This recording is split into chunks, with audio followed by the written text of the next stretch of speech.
السلام عليكم ورحمة الله وبركاته.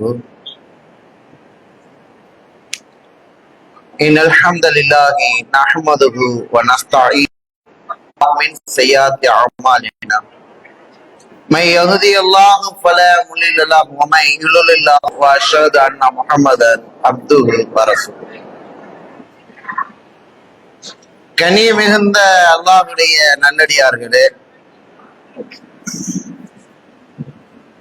அல்லாஹுவை பற்றி அறிந்து கொள்வதற்காக இந்த மார்க்கத்தை சரியான கோணத்தில் விளங்கி தன் வாழ்க்கையை சீர்படுத்தி கொள்ள வேண்டும் என்பதற்காக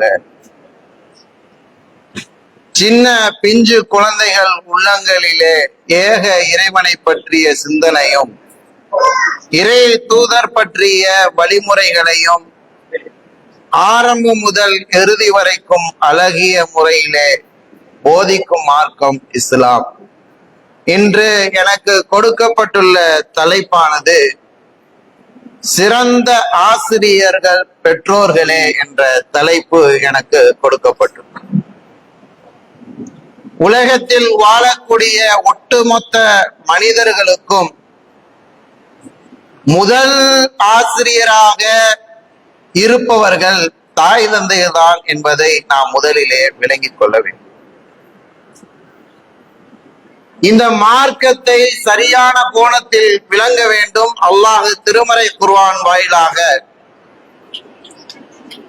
லுக்மான் தனது மகனுக்கு செய்த உபதேசத்தை பற்றி அல்லாஹ் சொல்கிறார். லுக்மான் தனது மகனுக்கு நற்போதனை செய்யும் போது, என் அருமை மகனே, நீ அல்லாஹ்வுக்கு இணை வைக்காத. முதல் விஷயமாக அவர் சொன்னது, என் அருமை மகனே, அல்லாஹ்வுக்கு இணை வைக்காது. இணை வைப்பது மாபெரும் அநீதியாகும் என்றும் கூறினார். இன்னைக்கு இருக்கக்கூடிய இந்த சமுதாயம் நம் பிள்ளைகளை இறைவன் எப்படி அருள்கொடையாக கொடுத்திருக்கிறான் என்பதை விளங்கி நாம் பிள்ளைகளுக்கு இந்த இஸ்லாமிய மார்க்கத்தை, ஏகத்துவத்தை எந்த அளவுக்கு எடுத்து சொல்லி அந்த குழந்தைகளை இந்த மார்க்கத்தின் அடிப்படையிலே வளர்க்கக்கூடிய பெற்றோர்களாக நாம் இருக்கிறோமா?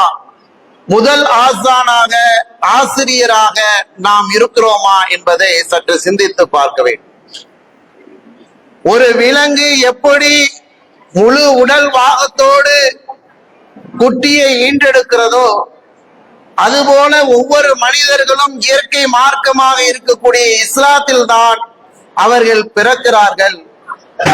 ஆனால் அவர்களை வளர்த்தெடுக்கக்கூடிய அந்த தாயும் தகப்பனும் அவர்களை இந்த மார்க்கத்தின் அடிப்படை இல்லாத நிலையிலே நெருப்பு வணங்கிகளாகவோ அல்லது அல்லாஹ்வுக்கு இணை கற்பிக்கக்கூடியவர்களாகவோ இந்த மார்க்கத்திற்கு அப்பால் வளர்த்தெடுப்பது அவர்கள் பெற்றோர்களாகத்தான் இருப்பதை இந்த மார்க்கம் நமக்கு சொல்லித் தருகிறது.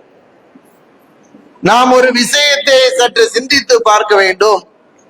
இந்த பிஞ்சு குழந்தைகளுக்கு மத்தியிலே மார்க்க பற்றை நாம் எந்த அளவுக்கு சொல்லி வளர்க்கிறோம், மார்க்க விஷயங்களை எந்த அளவுக்கு போதித்து வளர்க்கிறோம், குழந்தைகளின் மனநிலைகளை எந்த அளவுக்கு புரிந்து நடக்கிறோம், இந்த அனைத்து விஷயங்களையும் நாம் தெரிந்து கொள்ள வேண்டும். முதல் விஷயமாக நம் குழந்தைகளிடத்திலே காட்டுகிற இந்த பாசம் என்பது எந்த அளவுக்கு இருக்கிறது என்பதை சற்று சிந்திச்சு பார்க்கும். நபிகள் நாயகம் ஸல்லல்லாஹு அலைஹி வஸல்லம் தன்னுடைய பேர குழந்தையை முத்தமிடுவதை தமீமு அன்சாரி என்ற ஒரு சஹாபி பார்க்கிறாங்க. அல்லாஹ்வின் தூதரே, என்ன பேர குழந்தைகளை முத்தமிடுகிறீர்களே என்று கேட்கிற பொழுது, எனக்கு 10 குழந்தைகள் இருக்கிறது, நான் ஒரு நாள் கூட அந்த குழந்தைகளுக்கு இது போல முத்தமிடவில்லையே என்று சொல்லுகிற பொழுது நபிகள் நாயகம் ஸல்லல்லாஹு அலைஹி வஸல்லம் சொன்னாங்க, உனக்கு அந்த கருணை குணம் இல்லை என்றால் நான் என்ன செய்வது? அல்லாஹ் கருணையாளர்களை நேசிக்கிறார், எனக்கு கருணை குணம் இருக்கிறது. அப்ப இந்த பிள்ளைகள் விஷயத்துல நாம எந்த தொடர்புல இருக்கிறோம், நாம இடத்தில் இந்த பிள்ளைகள் எந்த தொடர்பில் இருக்கிறார்கள் என்பதை சற்று சிந்திச்சு பாருங்க. பாசம் காட்ட வேண்டிய இந்த பிள்ளைகளை எந்த அளவுக்கு பாசம் காட்டக்கூடியவர்களாகும், கண்டித்து வளர்க்க வேண்டிய இந்த பிள்ளைகளை எந்த அளவுக்கு கண்டித்து வளர்க்கக்கூடியவர்களாகவும், இந்த பிள்ளைகளுக்கு நன்மை எது தீமை எது என்று சொல்லி வளர்க்கக்கூடிய இடத்தில் இருக்கக்கூடிய பெற்றோர்கள் ஒரு ஆசிரியர்களாக இருக்கிறார். எந்த அளவுக்கு சொல்லுகிறோம், தம் பிள்ளைகளுக்கு உபதேசம் செய்வது, மார்க்கத்தை சொல்லுவது, மார்க்கத்தை போதிப்பது என்பதை நாம் எடுத்து பார்ப்போமேயானால், குடும்பத்தோடு உட்கார்ந்து சினிமா பார்ப்பதிலே குடும்பத்தோடு ஒன்றிணைத்து செயல்படுகிறோம்.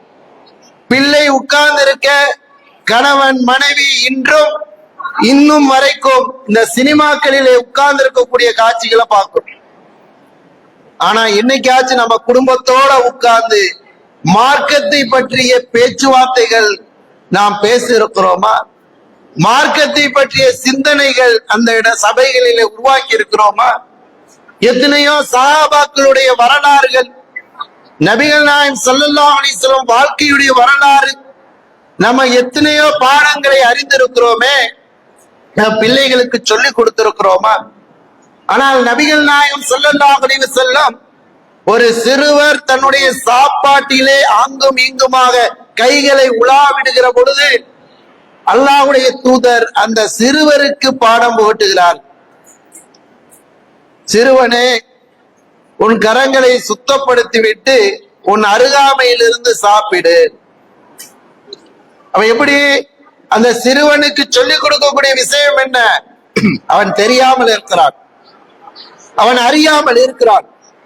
அவனுக்கு சொல்லக்கூடிய விஷயம் இப்படித்தான் சாப்பிட வேண்டும், அல்லாஹ்வுடைய பெயர் சொல்லி சாப்பிட வேண்டும் என்று சொல்லிக் கொடுக்கப்படுகிறது. நபிகள் நாயகம் ஸல்லல்லாஹு அலைஹி வஸல்லம் சொல்லிக் கொடுக்கிறான். இன்னைக்கு நம்ம பிள்ளைகள் என்ன சாப்பிட்டாங்கன்னே தெரியாத அளவுக்கு நம்ம சினிமாக்கள்ல மூழ்கி கிடக்கிறோம். பிள்ளையை பற்றி கவலைப்படுவதில்லை, படி படி என்று கவலைப்படுகிறோமே தவிர அந்த பிள்ளைக்கு எப்படி படிக்க வேண்டும், ஏக்கத்தோடு இருக்கக்கூடிய அந்த குழந்தைகள் இடத்திலே எப்படி பாசத்தை காட்ட வேண்டும், எப்படி பழக வேண்டும், மார்க்க சிந்தனை எந்த அளவுக்கு விதைக்க வேண்டும் என்பதிலே நாம் எந்த அளவுக்கு இருக்கிறோம் என்பதை சற்று சிந்திச்சு பார்க்கணும். ஒண்ணுமில்லாதவன் என்று ஒப்பிட்டு பேசுவது, தாம் குழந்தையே தாம் பெற்றெடுத்த பிள்ளையவே சில பெற்றோர்கள் எப்படி பார்க்கிறார்கள், இவன் சரியில்லாதவன், தாம் பிள்ளைதான், ஆனால் வேறு ஒரு பிள்ளையோடு ஒப்பிட்டு இவனை மட்டம் தள்ளக்கூடிய காட்சியை பார்க்கிறோம். இந்த பிள்ளையை கீழ்த்தரமாக பார்க்கக்கூடிய காட்சி பெற்றோர்களிடத்திலே இருக்கிறது. சமீபத்துல பட்டிமன்றங்கள்ல பார்க்கக்கூடிய ஒரு விஷயம் என்ன, அவன் 100 மார்க் எடுப்பான் சார், இன்னைக்கு எடுக்க முடியல அவனால, நான் பல விஷயங்களை அவன்கிட்ட சொல்லிட்டேன், எடுக்க மாட்டேங்கிறான். ஏன் எடுக்க மாட்டேங்கிறான் நீங்க கேளுங்க அப்படின்னு சொல்றான். அவன் நான் படித்து கொண்டிருப்பேன், தாய் சீரியல் பார்த்து கொண்டிருப்பார்கள், என் மனம் உள்ள அங்கேதான் இருக்கும், அதனால நான் எடுக்க முடியல. நான் டியூஷனுக்கு போயிட்டு வந்த உடனே படி படி படி, அங்கேயும் படிச்சேன், வீட்லயும் வந்து படிக்கிறேன், படி படி என்று சொல்லி கடைசி வரைக்கும் என்னுடைய உணர்வுகளை புரிந்து கொள்ளவில்லை. அப்ப பிள்ளைகளுடைய உணர்வுகளை நாம புரிஞ்சு நடக்கிறோமா? நபிகள் நாயகம் ஸல்லல்லாஹு அலைஹி வஸல்லம் பிள்ளைகளுடைய உணர்வுகளை புரிந்தாங்க. எப்படி புரிஞ்சு நடந்தாங்க? ஒரு சிட்டுக்குருவி எங்கன்னு கேட்பாங்களாம் குழந்தை இடத்துல.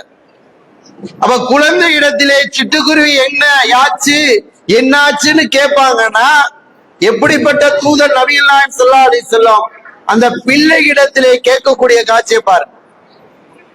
அப்ப சிறுவர்களுக்கு சலாம் சொல்லக்கூடியவர்களாக இருப்பார். சிறுவர்கள் இடத்திலே பார்க்கிற பொழுது அல்லாஹ்வுடைய தூதர் சலாம் சொல்லுவார்கள். சலாத்திற்கு பதில் சொல்லக்கூடிய ஒரு வழக்கத்தை உருவாக்கினார். சலாம் சொல்லுங்கள், சலாத்தை பரப்புங்கள் என்று இந்த மார்க்கம் நமக்கு சொல்லி தருகிறது.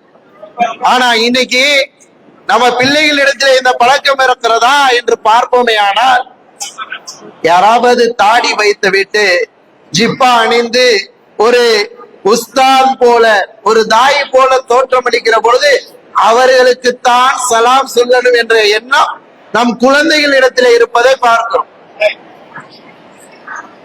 கொஞ்சம் அமைதியா கேளுங்க. சொல்லக்கூடிய நம்மளுக்கும் கேட்கக்கூடிய உங்களுக்கும் ஒரு புரிந்துணர்வு இருக்கணும். கொஞ்சம் குழந்தைகளை அமைதிப்படுத்திக்கிறேன்.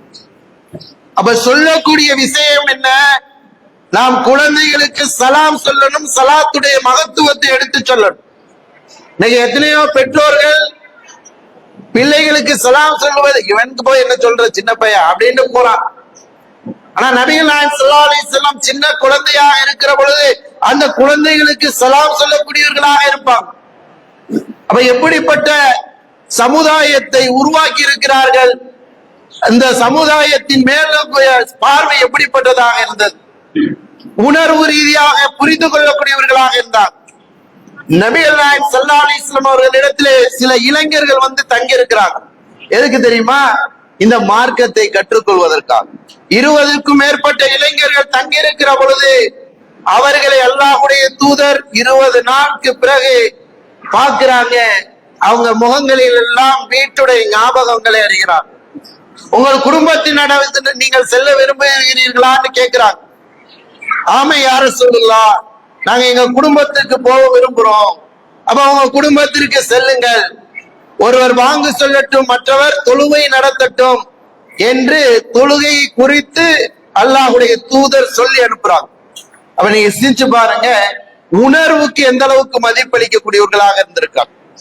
இன்னைக்கு இருக்கக்கூடிய குழந்தைகள் சின்ன பிள்ளையா இருக்கையில ஒண்ணும் தெரியாது.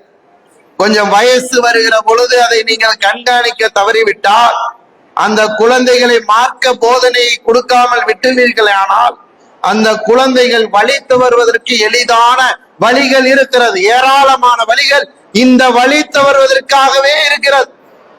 அந்த குழந்தைகளை நேர்வழியிலே கொண்டு செலுத்த வேண்டும் என்றால் மார்க்கத்தை நீங்கள் போதித்திருக்க வேண்டும். நபிகள் நாயகம் ஸல்லல்லாஹு அலைஹி வஸல்லம் அவங்களுடைய மனைவி அன்னை ஆயிஷா ரலியல்லாஹு அன்ஹா இருக்கிறாங்க. அவங்களிடத்திலே ஒரு யாசம் கேட்கக்கூடிய ஒரு பெண்மணி 2 பெண் குழந்தைகளை தன்னுடைய இடுப்பில் இடுக்கி கொண்டு வருகிறார்கள். வந்து எங்களுக்கு ஏதாவது உதவி செய்யுங்கள் என்று கேட்கிற பொழுது ஆயிஷா ரலியல்லாஹு அன்ஹா வீட்டிலே இருந்தது 2 பேரித்தம்பழம் தான்.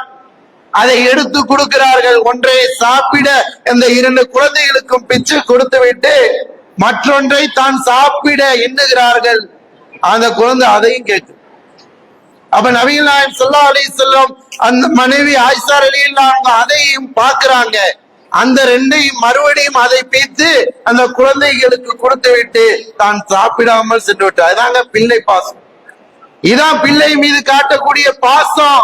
இந்த காட்சியை பார்த்த உடனேயே அல்லாஹ்வுடைய தூதரிடத்துல இது பத்தி சொல்றாங்க.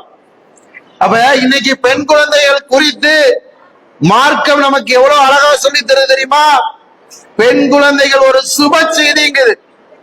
அவ சுப செய்திக்குரிய இந்த பெண் குழந்தைகளை எப்படி உங்களை நரகத்தில் இருந்து காக்கும் கேடயம் என்று நபிகள் நாயகம் ஸல்லல்லாஹு அலைஹி வஸல்லம் சொல்லித் தராங்க. யார் 2 பெண் குழந்தைகளை பெற்றெடுத்து ஒழுக்க சீலர்களாக மார்க்க பற்றோடு வளர்த்து அவர்களை திருமணம் செய்து கொடுக்கிறார்களோ, நல்ல ஒழுக்கத்தையும் நற்போதனைகளையும் கொடுத்து இந்த மார்க்க அடிப்படையில இந்த குழந்தைகளை வளர்த்தெடுக்கிற பொழுது அவர்கள் மறுமையிலே உங்களை நரகத்திலிருந்து காக்கும் கேடயமாக வந்து நிற்பார்கள். இந்த மாதிரி ஆண்களுக்கு கூட கிடைக்கலங்க. பெண் குழந்தைகளுக்கு அப்படிப்பட்ட ஒரு பாக்கியத்தை நபிகள் நாயகம் ஸல்லல்லாஹு அலைஹி வஸல்லம் சொல்லி தர்றாங்க. ஆனால் இந்த சமுதாயம் அந்த பெண் குழந்தைகளை இழிவாக பார்த்து கொண்டு இருப்பதை பார்க்கும். பெண் குழந்தை என்பது ஒரு இழிப்பிறவு என்று இருந்த அந்த அரபுலக மக்களுக்கு மத்தியிலே பெண் குழந்தை என்றால் ஒரு நற்செய்தி என்பதை இஸ்லாம் சொல்லுகிறது. இறைவன் தன் திருமறை குர்ஆன் வாயிலாக சொல்லுகிறான் என்றால் அப்படிப்பட்ட பெண் குழந்தைகளின் மகத்துவத்தை நீங்கள் புரிந்து கொள்ள வேண்டும். எந்த அளவுக்கு ஆயிஷா ரலியல்லாஹு அன்ஹா அவங்க மார்க்க பற்றி எப்படி இருந்தது, மார்க்க விஷயங்களை தன்னளவில் வைத்துக் கொள்ளக்கூடியவர்களாக இருந்தார். அப்ப இந்த பெண் குழந்தைகளுக்கு நாம் மார்க்க பற்ற எந்த அளவுக்கு கொடுக்கிறோம்? இன்னைக்கு நாம குழந்தைகளிடத்திலே பாகுபாடு காட்டக்கூடிய நிலையை பார்க்கிறோம். ஒரு பிள்ளை பிடிக்கும், ஒரு பிள்ளை கடைக்குட்டியை நன்றாக பிடிக்கும் என்றால் இந்த 2 குழந்தைகளுக்கு மத்தியிலே நாம் பெற்றோர்களாக இருக்கக்கூடிய நாம் பெற்றெடுத்த பிள்ளைகளிடத்திலே பாகுபாடு காட்டக்கூடாது. எப்படிப்பட்ட நிலை இருக்கணும்? அவர்களை சரியாக பார்க்கும் நிலையிலே நாம் இருக்க வேண்டும். பெற்றோர்கள் என்றால் எங்கள் 2 பேர்களையும், அண்ணன் தம்பியையும் என் தாயும் தந்தையும் ஒரே கண்ணாய் பார்ப்பார்கள், மாறு கண்ணில் பார்க்க மாட்டார்கள் என்று அந்த குழந்தைகள் சொல்லும் அளவிற்கு தன்னுடைய பெத்தெடுத்த குழந்தைகளை நீங்கள் பார்க்கக்கூடியவர்களா இருக்கிறீர்கள். இயற்கையாவே ஒரு குழந்தை மீது பாசம் அதிகம் இருக்கத்தான் செய்யும். ஆனால் இன்னொரு குழந்தைக்கு அது டார்ச்சராக இருந்துடக்கூடாது, அது வெறுப்பாக இருந்து விடக்கூடாது. நபிகள் நாயகம் ஸல்லல்லாஹு அலைஹி வஸல்லம் அவங்களிடத்திலே ஒரு சஹாபி வந்து சொல்றாங்க, அல்லாஹ்வின் தூதரே, குழந்தை என்னுடைய இந்த குழந்தைக்கு என் மனைவி இந்த அன்பளிப்பு பொருளை உங்கள் மூலியமாக கொடுக்க சொல்கிறார்கள், நீங்க கொடுங்க யா ரசூலுல்லாஹ். நபிகள் நாயகம் ஸல்லல்லாஹு அலைஹி வஸல்லம் பார்த்தாங்க, நம்மளை கொடுக்க சொல்லிட்டாங்களே, உடனே வாங்கி கொடுத்துருவோமே அப்படின்னு கொடுக்கல. கேட்டாங்க, உங்களுக்கு ஒரு குழந்தை தான் இருக்கா அப்படின்னு கேட்டாங்க. இல்லையா ரசூலுல்லாஹ், எனக்கு நிறைய குழந்தைகள் இருக்கிறாங்க. சரி, அந்த குழந்தைகளுக்கும் இது போல நீங்கள் கொடுத்திருக்கீங்களா? இல்லையா ரசூலுல்லாஹ், இந்த குழந்தைகளுக்கு மட்டும்தான், இந்த குழந்தைக்கு மட்டும்தான் இந்த அன்பளிப்பை கொடுக்கிறோம், அது உங்க மூலியமா கொடுக்கணும். இது அநீதிட்டாங்க நபிகள் நாயகம் ஸல்லல்லாஹு அலைஹி வஸல்லம். எப்படிப்பட்ட வார்த்தை! இந்த அநியாயத்திற்கு, அநீதிக்கு என்னை சாட்சியாக்க பார்க்கிறீர்களா என்று கேட்கிறார்கள் என்றால், அப்ப சின்ன விஷயம் நினைச்சிடாதீங்க. இன்னைக்கு பெற்றோர்கள் பெரியாளான அந்த குழந்தைகளுக்கு சொத்திலே பங்கு கொடுக்கிற பொழுது பாகுபாடு காட்டுகிறார்கள். பெத்த குழந்தைக்கு கொடுக்கக்கூடிய அந்த சொத்திலே பாகுபாடு காட்டக்கூடிய பெற்றோர்களை பார்க்கிறோம். நாம பெத்தெடுத்த குழந்தை, நாம வளர்த்தெடுத்த குழந்தை, நம்ம எப்படி பாசத்தோடு நேசத்தோடு வளர்த்தோமோ அந்த நம்ம குழந்தை இடத்திலேயே நாம் பாகுபாடு காட்டுகிறோம் என்றால் உங்களுடைய மனசாட்சி எப்படிப்பட்ட நிலையில் இருக்கிறது? அல்லாஹ்வுடைய அச்சம் உங்களுக்கு இல்லையா? அப்ப இந்த பாகுபாடு காட்டுகிற பொழுது குடும்பத்திலே பிரச்சனை ஏற்படுகிறதா இல்லையா? இங்க கல்யாணம் மூச்சு ஒரு அண்ணனுக்கும் தம்பிக்கும் வித்தியாசமான பாகுபாட்டிலே நீங்கள் சொத்தை பிரிச்சு கொடுக்கிறீர்கள் என்றால் அவர்கள் குடும்பமே சீரழியக்கூடிய காட்சியை பார்க்கிறோமா இல்லையா? இது மாத்திரம் அல்ல, அந்த 2 குடும்பத்துக்கு மத்தியிலே பெரிய அநீதியையும் பெரிய பிரச்சனையையும் ஏற்படுத்துவது யாராக இருக்கிறது? இந்த பெற்றோர்களா இல்லையா? சிந்திச்சு பாருங்க. அதனாலதான் நபிகள் நாயகம் ஸல்லல்லாஹு அலைஹி வஸல்லம் சொன்னாங்க, உங்கள் குழந்தைகளிடத்திலே பாகுபாடு காட்டாதீர்கள், இது அநியாயம்னு சொன்னாங்க. அப்ப நாம எப்படி இருக்கணும்? இந்த போல அநியாயங்களை செய்யாம இருக்கணும், இது போல பாகுபாடுகளை செய்யாமல் இருக்கணும். நாம் பெத்தெடுத்த குழந்தைகளை நாம் எப்படி வளர்க்கணும்? இன்னைக்கு எல்லா குழந்தைகளையும் பெத்தவங்களுக்கு அதோடைய அருமை தெரியாது. அல்லாஹ் இந்த குழந்தையை ஒரு அருட்கொடை என்று சொல்கிறான். அந்த குழந்தையை அருட்கொடை என்று இறைவன் சொல்லி தருகிறான். செல்வங்களிலேயே சிறந்த செல்வம் குழந்தை செல்வம். அந்த செல்வம் இல்லாதவர்களுக்குத்தான் அதன் வலி தெரியும், அந்த செல்வம் இல்லாதவர்களுக்குத்தான் அதன் வேதனை தெரியும், அந்த செல்வத்திற்காக ஏங்கியவர்களுக்குத்தான் அதன் மதிப்பு தெரியும். ஆனால் இந்த உலகத்தில் வாழுகிற அல்லாஹ் கொடுத்த இந்த நிஅமத்து, இந்த செல்வத்தை எப்படி வளர்த்தெடுக்க வேண்டுமோ அந்த முறைப்படி வளர்த்தெடுக்கிறோமா? அதை பற்றி சிந்திச்சு பாருங்க. மார்க்கப்பட்டுள்ள குழந்தைகளாக நாம் பிள்ளைகளை வளர்க்கிறோமா? மார்க்கத்தை போதித்து வளர்க்கக்கூடியவர்களாக இருக்கிறோமா? இன்னைக்கு ஸ்கூலுக்கு அனுப்புறோம் ஒரு குழந்தைய, போயிட்டு வரும்போது பக்கத்துல இருக்கிற கூடிய ஒரு குழந்தை இடத்துல ஒரு சாக்லேட்டையோ எதையோ எடுத்துட்டு வந்துருது. நாம பார்க்கிறோம், பார்த்து விசாரிக்கிறோமா? அப்படியே விசாரிச்சாலும் நான் அந்த பையில இருந்து அந்த பையனிடத்திலிருந்து எடுத்துட்டு வந்தேன் என்று அந்த குழந்தை அது மழலையில் சொல்லுகிற பொழுது சின்ன புள்ளதானேன்னு போயிடும், சின்ன விஷயம் தானேன்னு போயிடும். அது சின்ன விஷயம் இல்லை. இதுதான் ஆரம்பம், திருட்டின் முதல் ஆரம்பம், பாவத்தின் முதல் ஆரம்பம். நபிகள் நாயகம் ஸல்லல்லாஹு அலைஹி வஸல்லம் அவங்க தன்னுடைய பேர குழந்தை ஒரு பேரிச்சம்பழத்தை எடுத்து வாயிலே போட்டு மெல்லுகிற பொழுது விரலை விட்டு எடுத்து சொன்னார்கள், அல்லாஹ் நம் குடும்பத்திற்கு இதை தடை செய்திருக்கிறார் என்று உனக்கு தெரியாத? பேரிச்சம்பழத்தை இல்ல, ஜக்காத்துடைய பொருளை நாம் சாப்பிடக்கூடாது, நம் குடும்பத்திற்கு தடை என்பது உனக்கு தெரியாதா என்று விரலை விட்டு எடுத்து சொன்ன அல்லாஹ்வுடைய தூதர் எங்கே? முட்டாய் எடுத்து வாயில போட்டு முழுங்க அப்படின்னு சொல்லிட்டு சின்ன புள்ளதானு சொல்லக்கூடிய நாம் எங்கே என்பதை சிந்திச்சு பாருங்க. எப்படி நிலைமை? சின்ன பிள்ளைக்கு அது தவறு செய்கிறது என்றால் இது தவறு என்று சுட்டி காட்ட வேண்டும், இது தப்பு என்று சொல்ல வேண்டும். இன்னைக்கு வீட்டுல உட்கார்ந்துகிட்டு பெற்றோர்கள் தீய வார்த்தைகளை சர்வ சாதாரணமாக பேசிக் கொண்டிருக்கிறார்கள். அதை உற்று நோக்கி கண்காணித்து அதை செவியேற்று அந்த குழந்தை இந்த நீங்க திட்டிக்கிட்டு இருந்தீல மாமா வந்துட்டாருன்னு சொன்னா எப்படி இருக்கும் செஞ்சு பாருங்க.